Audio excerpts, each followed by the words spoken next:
To me, the star is the penultimate symbol of the Christmas season.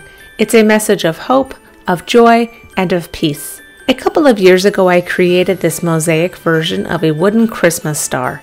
This year, I decided to create a version of the star that could be made without any saws or power tools.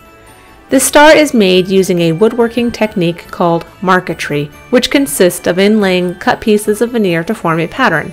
I have a template for this pattern on my website along with a written tutorial. To make this star, you will need veneer, which is available in sample packs like this, the template, tracing paper, a pencil, carbon paper, a pointer thing for transferring the design to the carbon paper, that is optional, blue tape, clear tape, veneer tape, also optional, a straight edge, again this is an optional piece but it can be helpful, a cutting device such as an X-Acto knife or utility knife, and perhaps some extra blades as well. Finally, glue. I also like this little silicone roller for applying it, but again, that's optional. Begin by tracing the star shape onto a piece of tracing paper. Technically, you can probably skip this step, but I like to have it on the tracing paper so I can line the pattern up exactly where I want. Next, tape the tracing paper to the veneer background piece called the field and slide a piece of carbon paper under that. Transfer the design to the veneer by pressing either with one of those little tools that come with carbon paper packs, I'm not sure what they're called, or with a pencil. Remove the tracing and the carbon papers.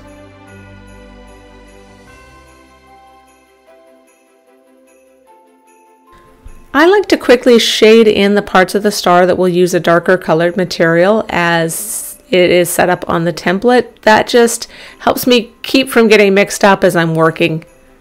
Select two pieces of veneer for the two shades of the star, being sure that they complement each other in whatever way you like. Start with one of the colors and do all of those pieces first before moving to the other side of the star points.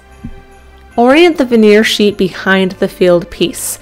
You are going to cut through that top piece and into the piece that you will be inlaying all at once. So what you'll need to do is make sure that the veneer piece is oriented so that the grain runs lengthwise along the point of the star. Attach the two pieces of veneer together with some blue tape to hold everything in place while you cut. Use a sharp knife with a fresh blade to cut through both layers of the veneer slowly and carefully. I found that I like to use a utility knife to do the first series of cuts and then the X-Acto knife to get any little detail spots that are still holding on. You may find that a different process works better for you.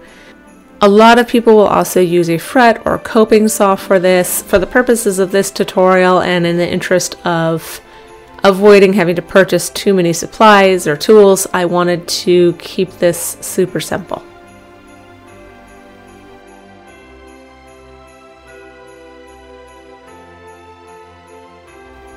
Once you have that second veneer piece completely cut out, you should be able to inlay it right into the spot you've cut in the field. Ideally, you'll have a really nice fit. Now, if this is your first time, you may have some little gaps. Slow down, cut it again if you need to, and just get a feel for how that works. I use clear tape to help hold the newly inlaid piece in place on the field. Now, as with anything, there's lots of ways to do this, but I find that this works just fine. Continue on to the next star point, again orienting the veneer so that the grain runs lengthwise along the star point. Repeat the process until all of one side of the star points have been inlaid.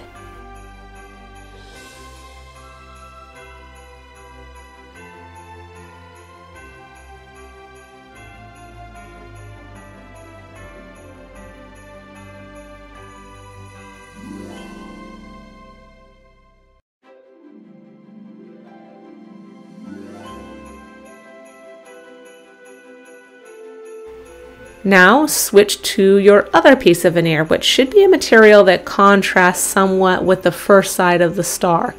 This will give it a three-dimensional appearance. Follow the same process, being sure not to cut the pieces you have already inlaid. And I would add, be very careful when you get to the inside and outside points of the star, as those pieces are really subject to chipping. So you'll just want to go slow and not rush your cuts.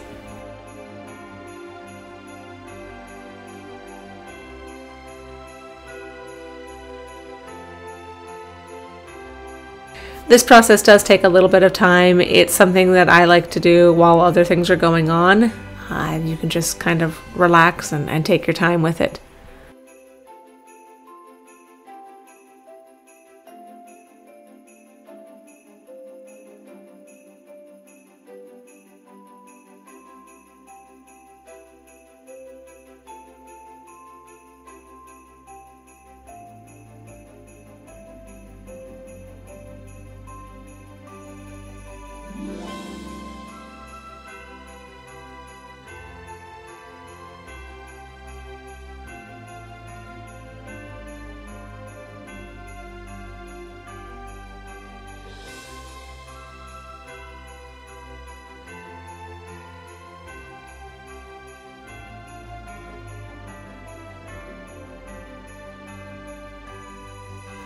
Once you're completely finished, turn the piece over carefully.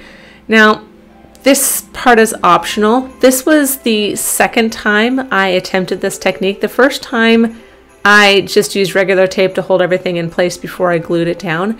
On the second attempt, I applied veneer tape across the front side of the star, which is the other side from what you've been working on. That is the front side. This tape isn't permanent. Veneer tape needs to be moist in order to stick, and that's important because as the tape dries, it will pull the pieces of veneer together.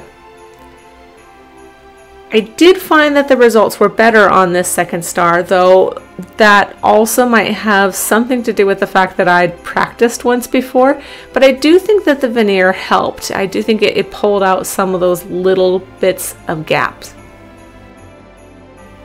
I let the star dry for an hour or two, and then I pressed it flat for another hour or so as the veneer did bubble up a little bit, though again, to be fair, I was a little heavy-handed with the water. Before removing the veneer tape, glue the design down to a block of wood. You can have this pre-cut for you at your local home improvement store, or beg a scrap off of a friend who's got some scrap wood, wherever you can find some. Be sure that the glue is spread evenly all over your wooden block, as any missed spots will affect the veneer application. A silicone roller like this one works really well. You can also use your fingers. Just don't go crazy with the glue. You don't want it squeezing out anywhere. I do recommend a veneer specific glue.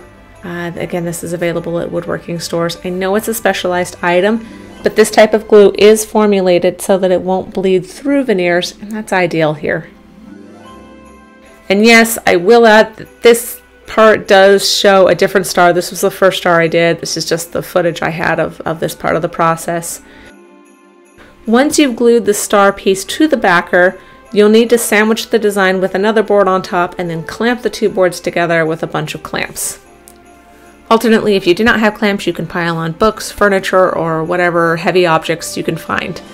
The board will help protect the piece and distribute the weight, but you'll want to make sure that all parts are good and clamped down or weighted down, and give that a few hours at least to dry. Remove the clamps or the weights, and then carefully remove the veneer tape if you chose to use it. You can scrape this off, you can gently moisten it and peel it back off, or you can go with what I consider the easiest route, gentle sanding with a fine grit sandpaper.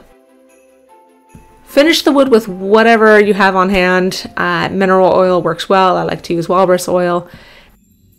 And there you have it, a three-dimensional looking Christmas star. This is a great project to do when it is just too darn cold out in your garage or shop, if you don't have any tools, or if you just want to create something truly beautiful and handmade as a gift for a loved one. Be sure to follow along by subscribing and checking out more projects. There are links to all of the materials I used here, as well as lots of other projects on the website at www.thecreateathome.com.